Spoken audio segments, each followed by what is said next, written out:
Okay, beautiful people, we're just going to use a colloquial term, hit the floor real quick with these dust mops, make sure there's no extra perspiration that the dancers could possibly hurt themselves on. But I wanted to bring out the lovely and talented Miss Alison Beatty so she could talk about her company. Yes. All right. Like, this is like girl power run amok. Thank you. Thank you. Hi, everybody. My name is Alison Beatty, and we are so honored to be here. Thank you, Greg. So I started the company in 2012, and we are based in New York. We are doing 5 pieces on the program, and that piece was called Water.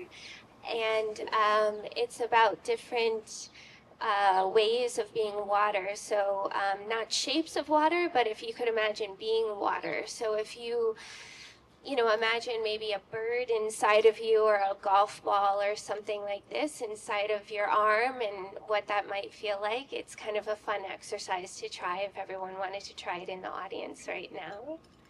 If a golf ball was kind of like floating inside of your arm or maybe your neck or kind of going down your body, it kind of creates this sensation of being water. So we were kind of playing with different sensations of being water, different types of water.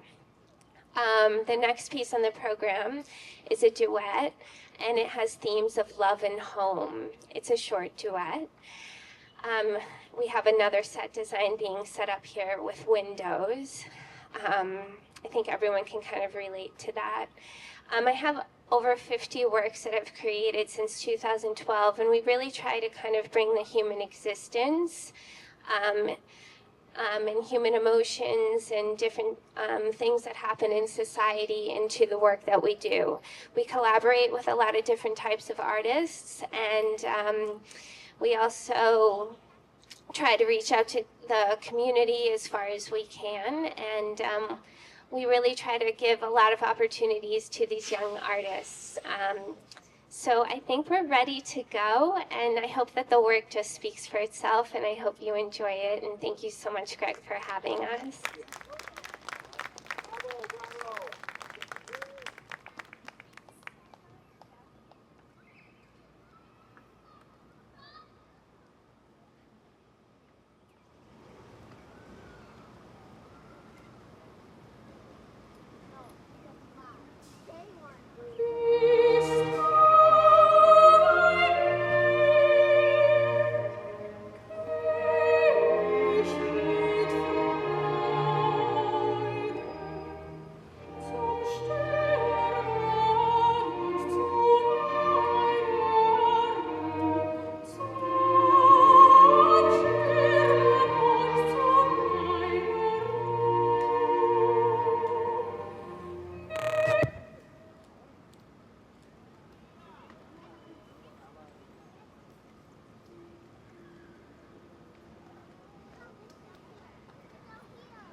Okay, Alison, how are you all feeling about?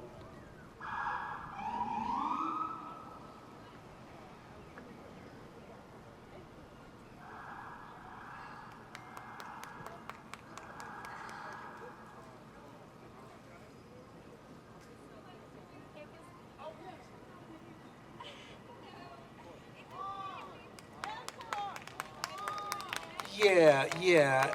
If you all have, yes, yes, we're going to do that again because, yes, you can. So the generator came on, and Ryan and I knew the dance so well that we did it, and when the music came on, we were in the right spot. And that's precisely why we're going to do that over again.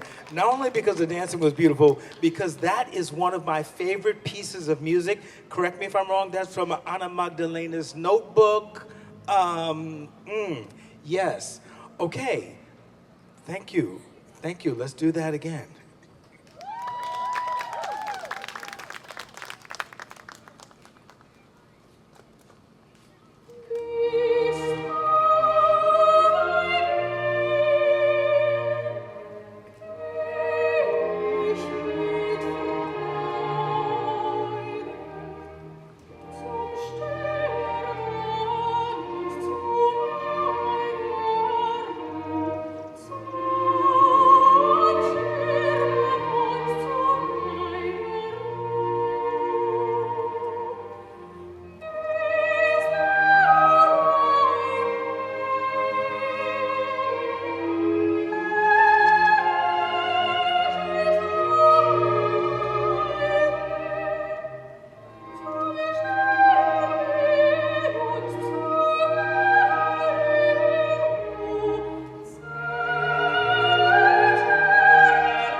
Yes, yes, and yes. Thank you to you both. This quest for recognition, this desire for attention, this desire for distinction is the basic impulse, the basic drive of human life, this drum major instinct. And you know, we began early to ask life to put us first. Our first cry as a baby was a bid for attention. And all through childhood, the drum major impulse or instinct is a major obsession. Children ask life to grant them first place, They are a little bundle of ego. They have innately the drum major impulse or the drum major instinct. Now, in adult life, we still have it, and we really never get by it. We like to do something good, and you know, we like to be praised for it. Now, if you don't believe that, you just go on living life, and you will discover very soon that you like to be praised. Everybody likes it, as a matter of fact.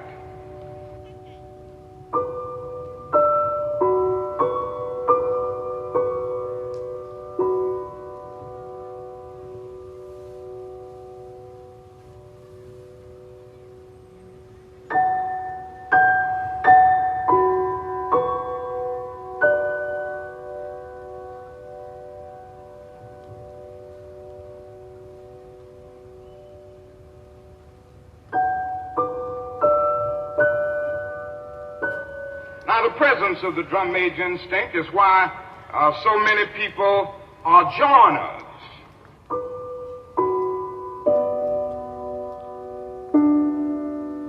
You know, there are some people who just join everything. And it's really a quest for attention and recognition and importance. And they get names that give them that impression.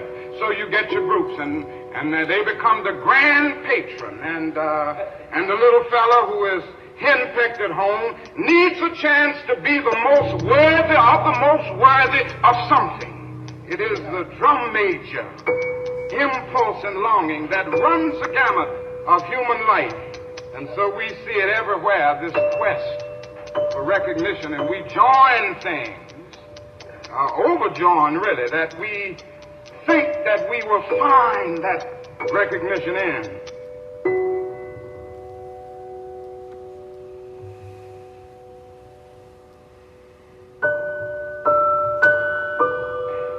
There comes a time that the drum major instinct can become destructive.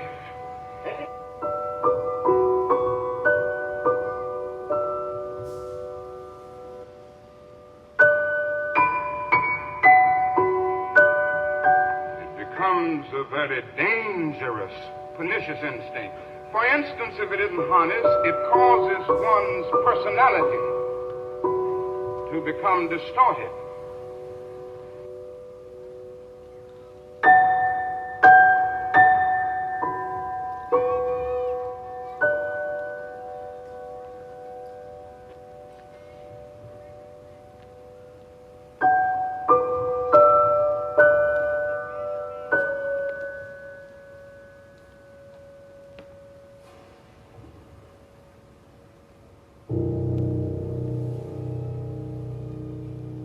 The other thing is that it causes one to engage ultimately in activities that are merely used to get attention. Criminologists tell us that some people are driven to crime because of this drum major instinct.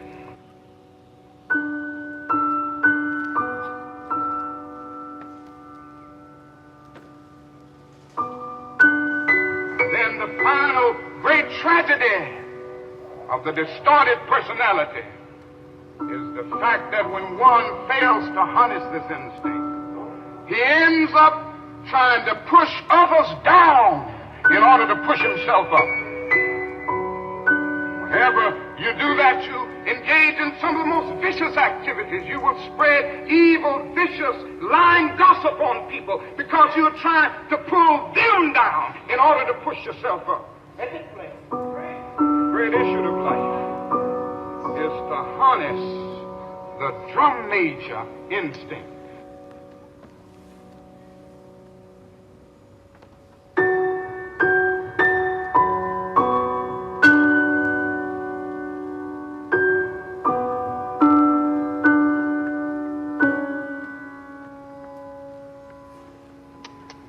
The danger is that they can become forces of classism and exclusivism, where somehow You get a degree of satisfaction because you are in something exclusive, and that's fulfilling something, you know. I'm in this fraternity, and it's the best fraternity in the world, and everybody can't get in this fraternity. So it ends up, you know, a very exclusive kind of thing. And you know, that can happen with the church. I know churches get in that bind sometimes.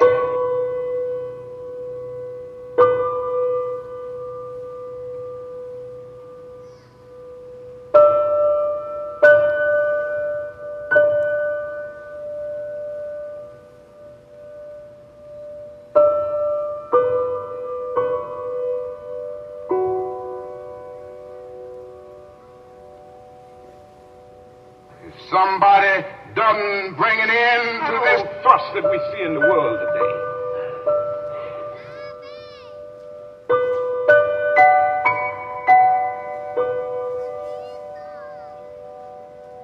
None of us are going to be around because somebody's going to make the mistake through our senseless blundering of dropping a nuclear somewhere, and then another one is going to drop, and don't let anybody fool you. This can happen within a matter of seconds. They have 20 megatons in Russia right now that can destroy a city as big as New York in 3 seconds with everybody wiped away in every building. And we can do the same thing to Russia and China. But this is where we are drifting, and we are drifting there because nations are caught up with the drum major instinct. I must be first. I must be supreme. Our nation must rule the world. I am sad to say that the nation in which we live is the supreme culprit.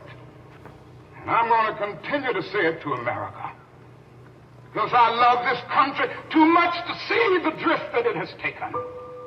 God didn't call America to do what she's doing in the world now.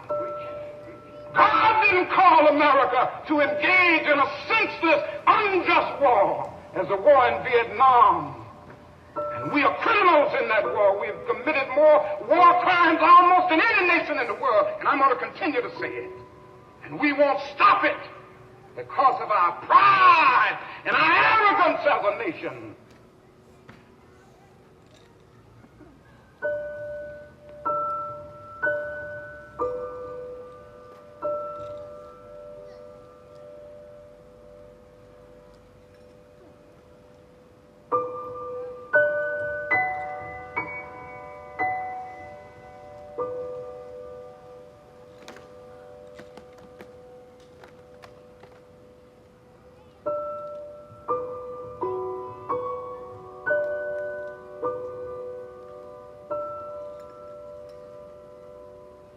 But God has a way of even putting nations in their place.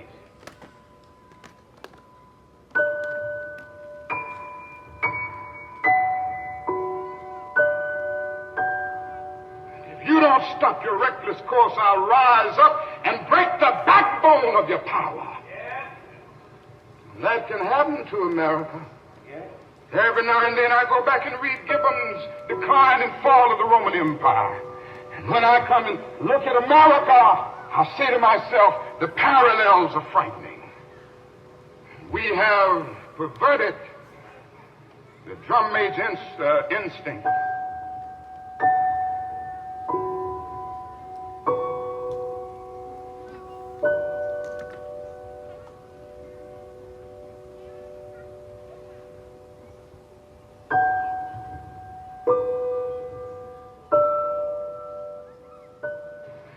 Yes, don't give up this instinct.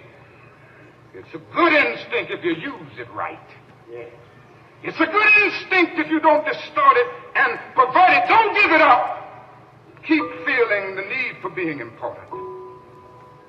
Keep feeling the need for being first. But I want you to be first in love. I want you to be first in moral excellence. I want you to be first in generosity. That is what I want you to do.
So tell us about that piece in particular, and why did you, when did this Martin Luther King just sort of speech happen, and how did you turn it into a composition?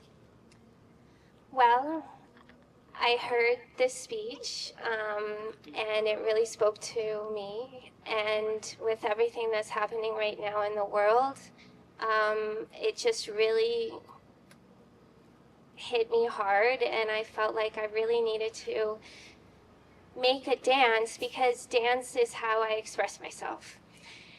And so I started working on it, and the dancers really contributed a lot to it, and we had discussions, and I reached out to some of my mentors because it was a really sensitive subject.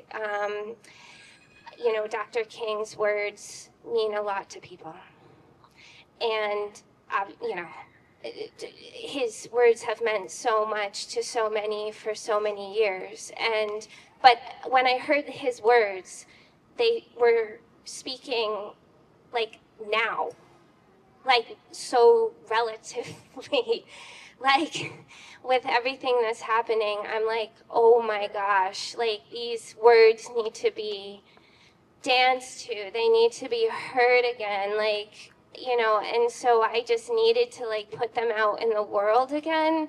And what he's saying about being a drum leader, we as the people, I feel, need to be those drum leaders and lead with love.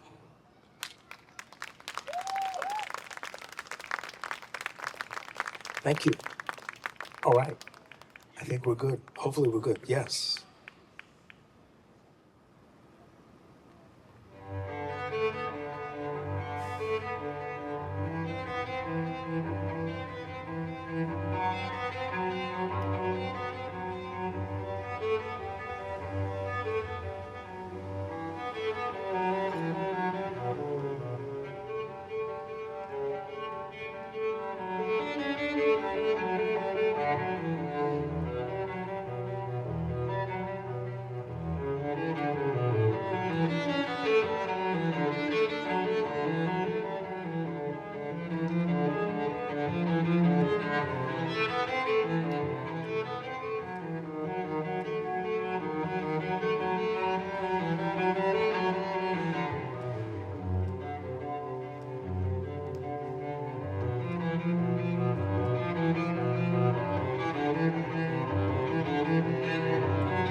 All right, while you guys are taking these bows, I'm going to pass this microphone down and you can tell us a little bit about yourself, how you're going to be dancing to the company, where you're from, blah, blah, blah. Hi, my name is Hannah. I'm from Rochester, New York, and I've been in the fold for just about 2 years. Hi, my name is Paulo. I'm from Ecuador, and I've been here for a month.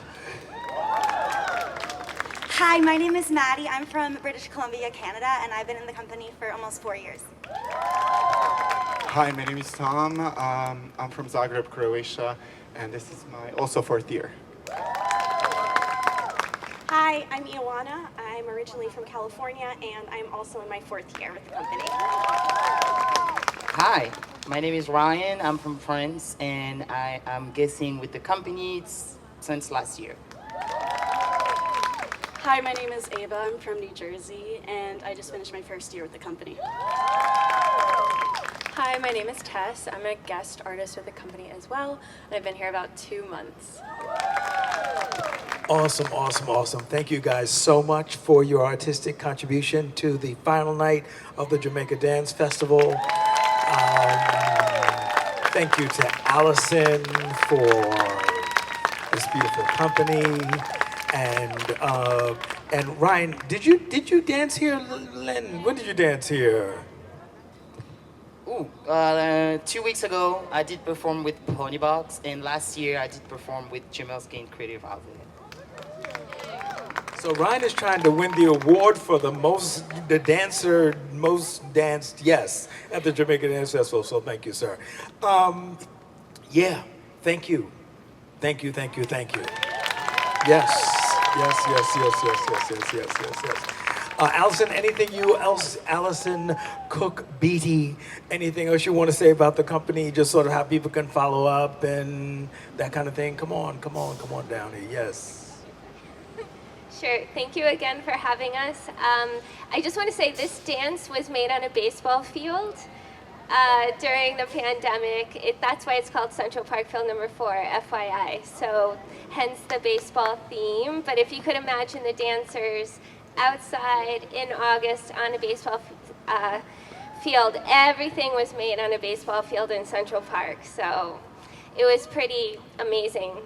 Dancers are very resilient, as are people. So this is what this dance was about, resilience. We do have some upcoming events, and we have a website, www.alisoncookbeattydance.org, and we are on Instagram as well, Alison Cook Beatty Dance. Alison has 1 L. So if you do want to follow us, I think all our information is in the program, so please do check out that code thing. If you scan it on your phone, it'll come up, and all our info is there, so if you want to check out our website or Instagram, you can check us out again. Thank you so much. Thank you, Alison. All right, and dancers, thank you all. All right.